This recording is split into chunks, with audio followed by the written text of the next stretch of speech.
j'espère que vous allez bien. Aujourd'hui, je souhaitais vous témoigner des communications que j'ai eues avec certains de mes animaux décédés. Après la période de deuil, nombreux sont ceux qui cherchent à communiquer avec leur animal disparu pour leur dire un dernier mot. Être assuré, prolonger le lien affectif. Il faut dire que la perte de son animal est une véritable épreuve. Effectivement, il se trouve qu'on peut être beaucoup plus proche de son animal que certaines personnes de notre famille ou même de nos amis. Car oui, ton animal fait partie intégrante de ton quotidien et de ta vie. Dans tous les cas, il est toujours difficile de perdre un être cher, puisque cela nous touche profondément et peut nous laisser un énorme vide. La raison de ce désir de communiquer avec l'au-delà est de nature sentimentale. Nous avons de nombreux souvenirs, l'habitude de le côtoyer, de le caresser, de le tenir dans nos bras. Il était à nos côtés dans les bons et mauvais moments de notre existence. Il était aussi notre confident, notre ami, un membre de la famille à part entière. Et ceci durant de nombreuses années, des dizaines d'années pour certaines espèces. Il est donc tout à fait convenable de penser que ce lien d'amour ne disparaît pas après son décès. Quoique de plus normal de vouloir savoir que malgré cette perte, qui est une véritable souffrance, votre animal va bien et qu'il est heureux. Si nous sommes convaincus qu'après la mort, une nouvelle existence nous attend, il est évident d'imaginer que nos animaux, tout comme les humains, ont accès à l'au-delà. De là-haut, ils verront sur nous, de notre famille, et de temps en temps, ils ne se manifesteront par de petits signes ou par les rêves, qu'il est courant que nos animaux défunts viennent nous rendre visite dans nos rêves, afin de nous dire qu'ils sont toujours présents auprès de nous. Voilà pourquoi je tenais à faire cette vidéo et faire part de mes expériences dans ma vie que j'ai eues avec pas mal d'animaux. J'adore plus principalement les chats et comme vous l'avez pu vous en apercevoir, dans ce titre, je vais vous parler du contact que j'ai eu avec mes animaux décédés. 3 d'entre eux se sont manifestés à moi et je ne suis pas prête d'oublier. Je vais commencer par mon chat Princesse, qui est décédé aux alentours du 28/04/2009. Sa disparition m'a beaucoup touchée au point d'en pleurer pendant 2 jours. C'était ma Fifi. Elle était toujours avec moi et ce qui était rigolo avec elle, c'est quand elle voulait quelque chose, elle me regardait et elle se faisait ce drôle de ronronnement, comme un ronronnement de colombe. Elle le faisait comprendre comme ça quand elle voulait des câlins par exemple ou encore quand elle avait soif. Elle s'asseyait devant sa gamelle d'eau et elle me regardait en faisant son ronronnement pour faire comprendre qu'elle avait soif. Mais ça, beaucoup de chats le font. Mais là, je vous parle de son ronronnement qui était unique. Et moi, je me rappelle que je lui répondais en faisant la même chose qu'elle. Je vais vous raconter son histoire. Je ne sais pas exactement ce qui lui est arrivé ce jour-là. Elle venait d'avoir ses bébés. Je ne voulais pas qu'elle sorte tant qu'elle allaitait ses bébés. Mais malheureusement, sans que je n'y prête attention, elle s'est empressée de sortir quand j'ai ouvert la porte de ma cour. J'ai essayé de la rappeler, elle s'est retournée en me regardant et elle est partie. Au bout de 2 jours de son absence, j'ai commencé à m'inquiéter. Car les chattes, ce n'est pas leur habitude de laisser trop longtemps leur bébé tout seul. Et au bout du 4e jour, je me suis aperçue en regardant par la fenêtre du 2e étage que le chien de mes voisins aboyait sans cesse en direction du cabanon de ma voisine Lina. À ce moment-là, j'ai ressenti comme un mauvais pressentiment, que c'était ma princesse qui se tenait là. Je suis allée voir ma voisine, si elle pouvait les voir derrière son cabanon, et le résultat, c'est bien ma petite princesse qui s'est trouvée. Mais il était beaucoup trop tard. Elle était déjà morte. Mais de quoi? Je ne sais pas. Malgré que j'ai une petite idée. Beaucoup de chats dans mon quartier disparaissent ou meurent d'empoisonnement. Si un jour je tombe sur celui ou celle qui tue les chats, il va passer un mauvais moment. J'ai une sainte horreur qu'on fait du mal à une bête sans défense, c'est lamentable. Maintenant, je vais vous parler de mon expérience avec Princesse. Après son décès, elle s'est manifestée dans ma chambre, en faisant le même bruit que son ronronnement, le recoulement d'une colombe. J'ai su tout de suite que c'était elle. Et ma fille l'a vue plusieurs reprises, une fois dans la chambre de mon fils et aussi dans le salon, près de ses bébés. Heureusement qu'une autre de mes chattes, qui avait eu ses bébés en même temps que Princesse, elle a pris le relève et elle s'est occupée de ses bébés de ma petite princesse. Et comme je l'ai mentionné dans ma première vidéo que j'ai faite sur mes expériences paranormales, en 2008, j'avais créé un forum et qu'une amie avait des capacités médiumniques. Faisant partie de ce forum, en lisant mon message où je rendais hommage à ma princesse, elle a ressenti beaucoup de frissons, beaucoup de tristesse. Et elle m'a dit que je culpabilisais de n'avoir pas pu la récupérer ce jour-là lorsqu'elle s'est sauvée dans le jardin. Elle n'a pas eu tort. Je me suis dit à cette époque, elle sera encore là avec moi aujourd'hui. si j'aurais fait plus attention.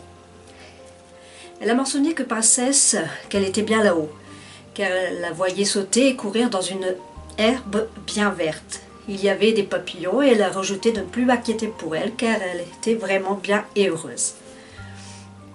Je vais vous parler cette fois-ci de mon chat blanc, qui se prénomme Félin. Cette période s'est produite le 13/5/2009. Quand j'ai perdu Félin, cela s'est produit en pleine nuit. Il se trouvait dehors, car le matin même, je l'ai retrouvé mort devant chez moi, sur le rebord de la route. Je pense qu'il a été renversé par une voiture. Et quelques semaines après sa disparition, une nuit, j'ai entendu mon chat éternuer juste à côté de moi. Il est vrai que, avant lui, j'ai eu beaucoup d'autres chats qui sont morts. Mais mon instinct me dit que c'était lui. Je le reconnaîtrai entre mille. J'ai reconnu son éternuement. C'était bien lui, car chaque chat que j'ai eu dans ma vie, ils ont été tous différents par leur caractère et leur façon d'être, etc. Place maintenant à mon pépère, mon gros nounours, Brock. La race de chat s'était accolée. J'ai perdu mon compagnon, mon fidèle ami, qui a partagé ma vie pendant 13 longues années. Il est décédé le 22/12/2012 aux alentours de 16 heures. Sa mort a été tellement brutale que j'ai eu beaucoup de mal à accepter. Je ne voulais pas y croire. Son départ inattendu m'a bouleversée, malgré qu'au fond de moi, je le voyais bien qu'il arrivait progressivement en fin de vie. Certains signes peuvent vous alerter par l'imminence de son décès. La veille de son départ, j'avais remarqué qu'il était beaucoup plus fatigué. Rien qu'en le promenant, il avait du mal à nous suivre. C'était un chat très obéissant, gentil, doux et calme, docile et tendre avec les enfants. Il reste toujours dans mon cœur. Le lendemain de son départ, j'ai eu un signe de lui dans ma cuisine. J'ai pu ressentir sa présence. En général, quand le poil d'un chien est mouillé, il se dégage une odeur, et c'est cette odeur que j'ai ressentie. Quand il est mort, je l'ai retrouvé au milieu de mon jardin sous la pluie. Et Brock avait une sainte horreur de la pluie. Un animal souffrant a tendance à s'isoler, il se cache pour mourir. Il n'a sans doute pas conscience qu'il vit ses derniers instants, il agit au mieux pour se préserver et se protéger de ce qu'il considère comme un danger imminent. J'ai la sensation que mon chien se dirigeait vers mon cabanon pour mourir. Donc en revenant à cette odeur, elle m'a suivi pendant quelques minutes et ensuite elle s'est dissipée tout doucement. Je suis sûre et certaine que c'était lui. De plus, ce matin, je me suis réveillée à 8 heures. J'ai pu le voir une dernière fois en rêve. La veille, juste avant de m'endormir, je me suis adressée à Dieu en lui demandant que je puisse voir mon chien par l'intermédiaire de mes rêves. Je voulais savoir également s'il était bien où il était. Voici mon premier rêve. Comme je vous ai dit, je me suis réveillée à 8 heures ce jour-là et juste avant, je venais de voir mon chien. Dans ce rêve, je me vois ouvrir la porte-fenêtre de ma cour. Je regarde la terrasse, c'était mon habitude tous les matins pour voir si mes chats étaient rentrés de leur balade nocturne. À ce moment-là, je vois mes chats rentrer à la maison et je lève les yeux et je vois le cabanon entrouvert. C'est là que mon mari, avec mon fils, ont transporté le corps de mon chien, n'ayant pu trouver de vétérinaire ce jour-là. Je demande à ma fille Christina de pouvoir aller refermer correctement et là d'un coup surgir mon chien en pleine forme, joyeux et courir vers moi. Je me réveille. Pour moi, dans ce rêve, mon chien m'a passé un message en me faisant montrer qu'il allait bien et qu'il était bien où il était. C'est comme ça que je l'ai perçu. Je vais vous mentionner mon deuxième rêve.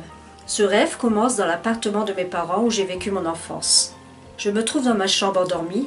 Soudain, je me réveille. Il fait assez sombre. Je m'assois sur mon lit. Je me penche sur le côté pour regarder sur le sol et là, j'aperçois Brock, allongé. Il lève la tête, il me regarde et remue la queue. Il était joyeux de me revoir. Il faisait même des roulades sur le dos, c'était son habitude. Il a commencé à me faire des câlins en frottant sa tête tout contre moi. Je l'ai serré tout contre moi tout en continuant le caressant.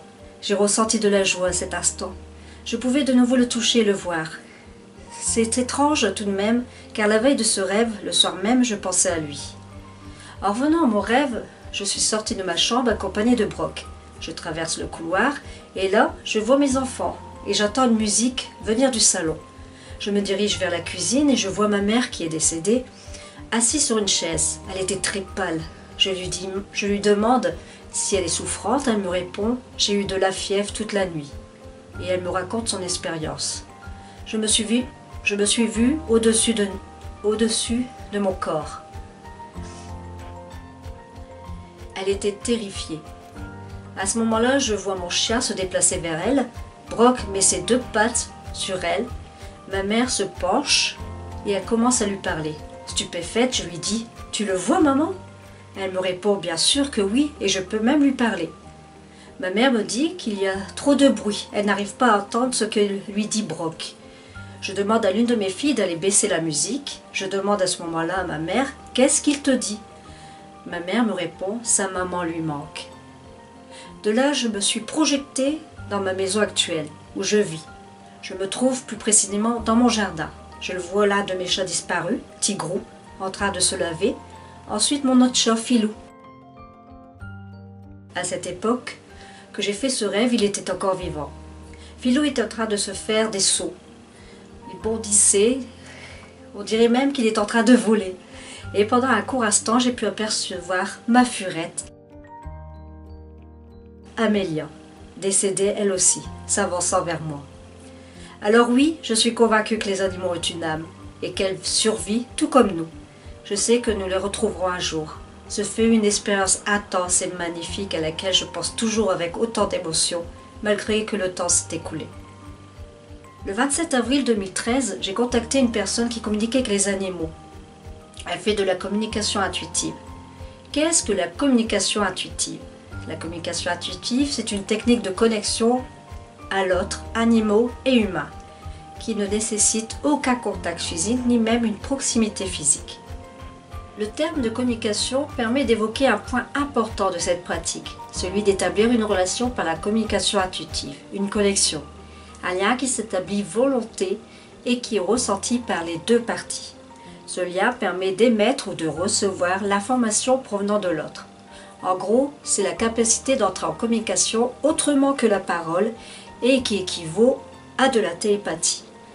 Donc maintenant, je vais me servir de mon journal pour vous faire part du compte-rendu que Lauriane m'a fait. N'hésitez pas à partager ainsi vos expériences dans les commentaires avec tous ceux ou toutes celles qui gardent l'espoir d'entrer en contact avec leur animal défunt.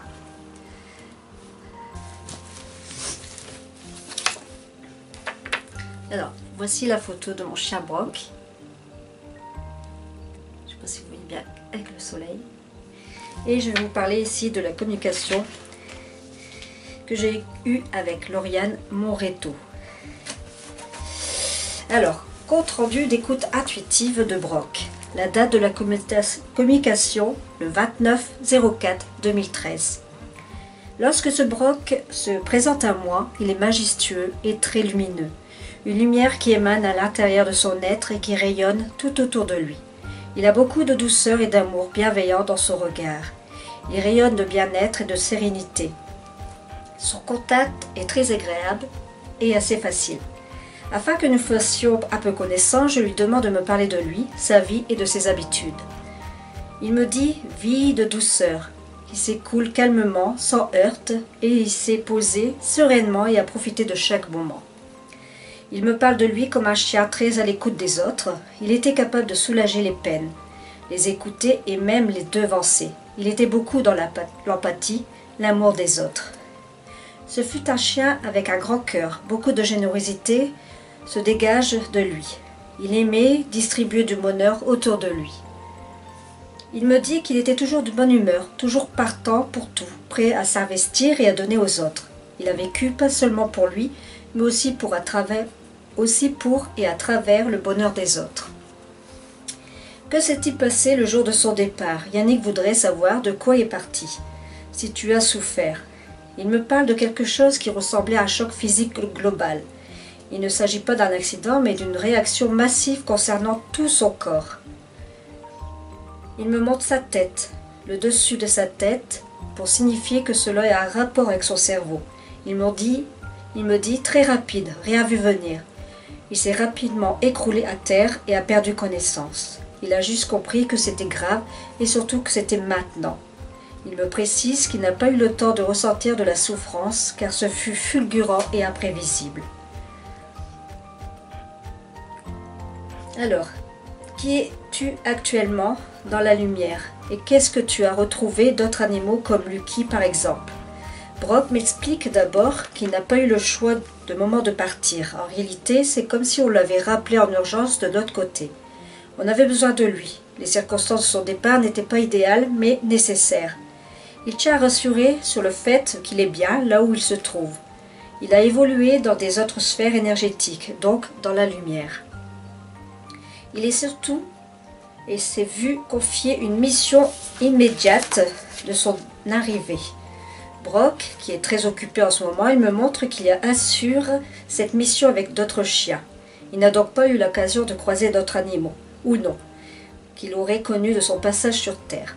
En revanche, il me précise qu'ils ne sont pas loin, mais que pour le moment, ils ne peuvent le déranger dans sa mission. Les retrouvailles ne peuvent donc se faire immédiatement. As-tu le droit de me parler de ta mission? Il semble que Brock principe à un projet ambitieux et qui se monte tout doucement. Cela lui demande beaucoup de travail et d'investissement. De ce que je parviens à obtenir comme renseignement, cette mission a trait à une reconnaissance de l'animal sur le plan juridique et moral. Brock et les autres chiens de ce cercle travaillent sur un plan subtil élevé. Leur travail fait écho à celui qui commence à se mettre en place sur la sphère terrestre. Début de réflexion sur les droits des animaux par exemple. Mais aussi il prépare l'appui énergétique, le petit coup de pouce qui sera apporté sur le plan terrestre pour mener cette réflexion à une mission en pratique effective et efficace. Il me dit qu'il fait partie d'une sorte de groupe de réflexion. Il me montre que ce n'est pas le seul groupe existant et travaillant sur ce projet. Il semble que chaque espèce animale ait créé son groupe sur ce point. Puis chaque groupe mettra son travail en commun. Il me précise que c'est un honneur pour lui d'avoir été choisi pour faire partie de ce groupe. Une grande reconnaissance de sa sagesse et de sa compassion. Les animaux faisant partie de ce groupe sont des gens en haut degré d'évolution spirituelle. Son départ était donc requis et apposé pour une plus grande cause. As-tu été heureux dans ta vie terrestre? J'ai été heureux de savoir les autres animaux, les autres heureux, et les rendre heureux. C'est qui m'a rendu heureux moi, qu'il le soit d'abord et avant tout. Brock est un chat qui pense avant et encore au bonheur des autres, et cela lui suffit pour son propre bonheur. Serais-tu d'accord pour que Yannick et sa famille prennent un autre chien, qui sera pour le remplacer bien entendu? Je les invite même à le faire, et très vite. Cette famille ne peut fonctionner, comprendre, être équilibrée sans animaux. Nous, les animaux, faisons partie de leur équilibre profond. Et ils sont là pour faire aussi notre bonheur. Il n'y a pas de raison de ce qu'ils s'en privent et qu'ils nous en privent. Non seulement je suis d'accord, mais je les encourage dans ce sens. C'est une famille unique, il leur faut un chien unique. Je les ai moi-même sur divers plans. Leur prochain sera aussi sur d'autres plans, dans un autre style. De l'unique, on en fait une richesse et un enseignement. J'aime cette famille pour cela, pour ce qu'elle m'a apporté. Est-ce que tu seras amené à retrouver Yannick ici-bas, dans une réincarnation par exemple, un chat ou autre, ou bien de l'autre côté? Il semble que pour le moment, la question de la réincarnation ne soit pas à l'ordre du jour. Brock ne veut pas faire aucune promesse. Il n'est pas sûr d'être présent lorsque Yannick partira à son tour. Cependant, il me dit qu'il saura lui-même un petit clin d'œil. Même si ce n'est pas comme tu voudrais, je suis quand même là où tu seras. Yannick dit avoir rêvé 2 fois de toi. Est-ce que toi, tu es venu lui rendre visite? Non, car c'est trop difficile pour moi en ce moment. Je me préserve de toute influence, perturbation pour le moment, afin d'assurer ma mission au mieux. Brock m'explique qu'il s'agirait plus de l'inconscience de Yannick en général, de tels rêves, appuyé sur son désir très fort. Il me précise qu'il ne doit pas s'en priver si cela lui fait du bien, car quelque part il se manifeste par le bailli des souvenirs de cœur. C'est comme un moyen de se rapprocher, même si ce n'est pas participer à cette action. Mais c'est tout aussi beau et réel que j'ai vu, que je suis venu dans ses rêves. Penses-tu pouvoir réellement venir au moins une fois lui rendre visite dans un autre de ses rêves? Brock essaiera de se libérer pour faire un petit signe qu'il aura l'autorisation, car je sens derrière comme une interdiction temporaire pour le préserver dans sa mission. Il me précise qu'il ne sait pas si ce petit signe sera fait par un rêve ou dans la vie réelle, et cependant compris l'importance de cela pour Yannick. Je lui transmets le message d'excuses et de regret de Yannick, mais aussi d'amour. Brock me dit que ce départ n'était pas son choix, mais celui d'énergie plus haut et bienveillante. Les circonstances étaient volontaires, car il avait urgence pour Brock de partir. Il fallait donc qu'il soit seul, afin justement de ne rien tenter pour le sauver. L'urgence de sa présence nécessite un départ immédiat. Il n'était pas possible de regarder ce départ, car cela aurait vraisemblablement posé des difficultés et compliquerait les choses. Et tout cela n'a été rendu possible que parce que Brock était intrinsèquement prêt pour assurer une telle mission. Désolé si j'y suis pour rien, pas de choix. Maintenant je comprends pourquoi, j'espère votre indulgence et votre compréhension. Je vous en veux pas, vous m'avez apporté tant, et si j'ai mérité ma place dans ce groupe, c'est en partie grâce à vous. Souhaites-tu ajouter quelque chose? Je les aime très fort. Ils ont le potentiel de l'amour en eux. Ils sont magnifiques. Je suis fière de les avoir connus. Je leur souhaite de rayonner comme moi aujourd'hui. Je les remercie pour tout ce qu'ils m'ont apporté. C'est un cadeau précieux. Voilà pour la communication que j'ai eue avec Brock par l'intermédiaire de Lauriane. Voilà.